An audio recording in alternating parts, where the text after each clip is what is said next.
How often should you be watering your garden? That's the question of the day, and it is the difference between life and death of your garden. Maybe you're getting more sun, or you have higher temperatures, or you're not getting any rain. You might have to water more often. If you're getting lots of rain, or maybe you're gardening in the shade, you need less water.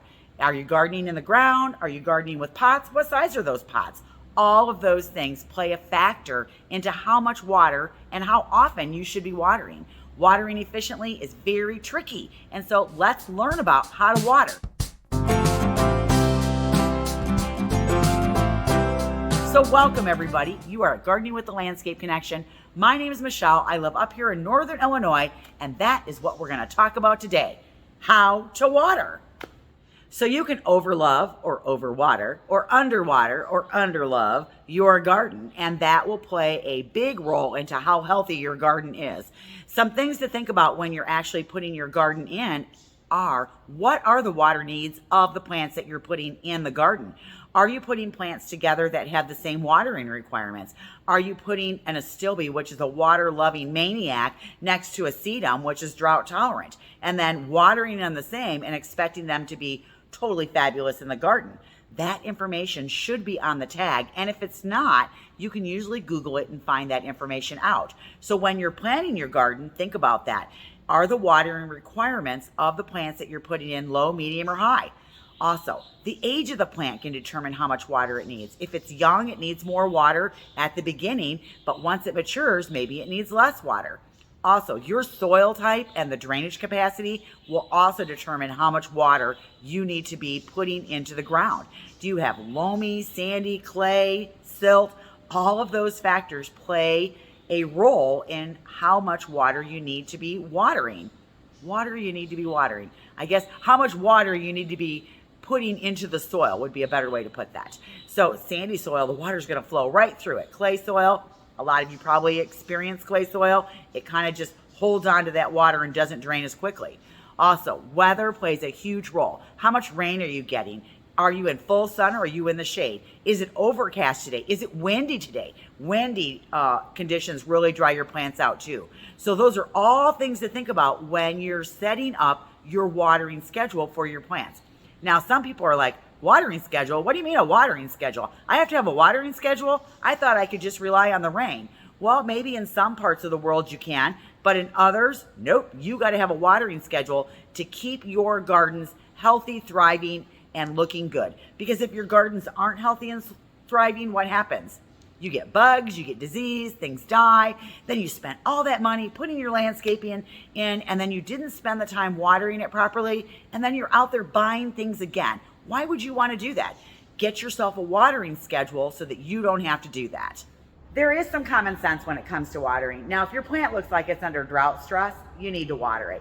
But if you're not sure if it's drought stress because you've had this nice, consistent watering routine, maybe it's just the heat of the day and it's wilting because it's been really super hot and the temperatures need to drop so that it can recover. But it also could be overwatering. And if you're not sure, stick your finger in the ground. Is it moist? That will answer a lot of your questions. Okay, the other thing is how you water your plants is just as important as how often you water your plants. You need to reach the roots of your plants, so it's really important that you water deeply. Those shallow waterings, just getting out there and watering for 10 or 15 seconds on a plant, that really isn't getting to the root of the plant. The other thing is you need to water slowly. If you water really super fast, the water doesn't have a chance to even work on those roots, and it's being lost to runoff, evaporation. If the soil is really dry, that happens even faster. Think about when we get a really torrential downpour and then you see the pooling of water in the ditches along the road. It's because the ground just can't absorb that water fast enough, and so slower watering, deeper is better. So everything that I just talked about was watering in the ground. But remember, if you have raised beds or you have potted plants, and depending on the size of the pot, you're going to have to water those more frequently. Also, mulch is a beautiful thing because mulch really does help retain soil moisture. It helps regulate the soil temperature. It does suppress some weeds, which compete with your plants for the moisture that's in the ground. So we want to mulch. It is a beautiful thing.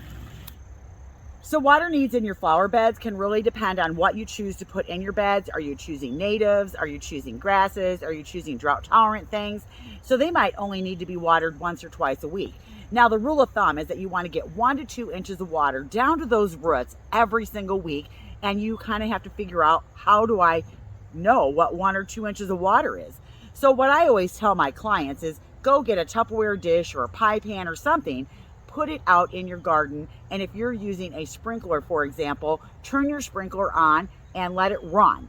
And then go out there every 20 minutes and find out how long it takes for you to get 1 inch of water in that pie pan or Tupperware dish or whatever it is. And then you know how long it took you to get 1 inch of water, because your water pressure is different than my water pressure, and or you might be running 2 sprinklers at a time. Now the other thing is, if you're watering your lawn with a sprinkler system and you're using that for your garden beds as well, you might have to set the sprinkler heads that are hitting the garden beds longer, so you're not just watering for 5 or 10 minutes, because that might only be giving you shallow watering. So that might be something that you want to stick that dish out there and figure that out as well. Now annuals, those are the ones that only grow in one short season and they give you all their beautiful flower power. In the absence of rain or when it's really super hot, they might need to be watered 2 or 3 times a week, because they need to have more water to do all of that beautiful flower growing that happens in one season. Perennials grow a little bit slower, so they might only need to be watered once or twice a week. So in your new beds, you have to take that into consideration. Now, new plants and transplants, they need to be watered right after you put them in the ground. And then pretty much I tell everybody to water them every day for that first week. And then you need to water them more often during that first season to make sure that they get established. You want to make sure that you are out there looking at your new garden and your new transplants to make sure that they're not showing the signs that they need water. Check out my beautiful Vanderwolf pine. I love this tree. And when I planted it, it was like in a 5-gallon pot. It was only maybe 2 feet high, and it was so stressed. I had had it for like 3 years in this pot, and it never sold. We were overwintering it every year, and I finally said, this is so beautiful, this tree, I need to put it in the ground. So I did. So here it is, 3 years later. It's put on some good growth. It's nice and healthy. But that first year that I put it in, I had to water it every single week to get it established. And that's what I mean by, you have to get them established so that they become drought tolerant. Now, when we get maybe 3 or 4 weeks without rain, I do have to come out here and add some supplemental water to this, because it's not a native to where I live, but I want this tree. It's so beautiful. And I bet you there's trees sometimes that you want, or shrubs or plants that are non-natives. Now, yes, native plantings are superior in the respect that they, are best outfitted for the precipitation levels in your climate where you live. And if you plant non-native, some of them are drought tolerant too. But whatever it is that you plant, about once a week, if you're not getting rain, you got to get out there and saturate your trees. Now, they say to water out to the drip line. So as a tree matures, what does that mean? It means as your tree grows, the drip line is the outer area of the tree. That's where the little feeder roots are at. They're not at the base of the tree. They usually grow out, or they're growing down, and that's where they're taking up their nutrients and their water. Check out my apple tree. They are coming in really nice. But fruit trees and fruit-bearing shrubs have different watering needs than landscape trees. They need water during that 6-week period before, during, and after bloom. That is the most important time for them to have water. So if you're not getting regular rain, you might have to go out there and add supplemental water to your trees. If there's a dry spell or a drought during those times, you gotta water deeply so that the water is nice and saturated. Repeat as needed, depending on how fast your soil dries out. But look at my apples. Aren't they looking great? Now, I can say that in all the years I've had this apple tree, it is probably 8 or 9 years old, I have only ever had to supplement the water one time. And so for the most part where I live, the water is perfect in the spring for this to be able to grow and develop and do just fine on its own.